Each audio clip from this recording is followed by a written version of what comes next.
الفريق الوطني تيمثل بلادنا في كل المحافل. الامر اللي كاين في المشاركه في الدوره المقبله نتاع الشان هو ان الفريق الوطني متاهل لهذه الدوره بطبيعه الحال بعد الاقصائيات اللي كانت تلعبات، وفي الدفتر نتاع التحملات نتاع تنظيم التظاهرات القاريه ولا الدوليه. البلد المنظم وفي هذه الحاله هو الجزائر تيقدم كل التسهيلات للبلدان المشاركه على انها توصل البلد باش تشارك في التظاهره.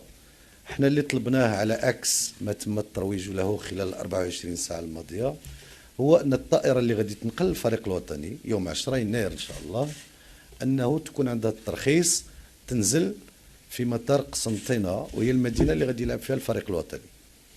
وبطبيعه الحال الناقل الرسمي للمنتخبات الوطنيه كلها كيف كان في قطر وكيف كان في باقي الدول هي الخطوط الملكيه المغربيه. بالتالي اليوم ننتظر ردا رسميا من الكاف من الكونفدراليه الافريقيه لكره القدم ان تجيب المغرب على كيف قلت هذا الترخيص باش الفريق الوطني يوصل لقسنطينه. احنا ما طلبناش من البلد المنظم باش يوفر لنا رحله خاصه او لا شيء من هذا القبيل، نطلب ترخيصا لنزول الطائره نتاع الخطوط الملكيه المغربيه ان شاء الله يوم 10 يناير حوالي الساعه 2:45 في مطار قسنطينه، وننتظر ردا لنتخذ القرار على اثر هذا الرد.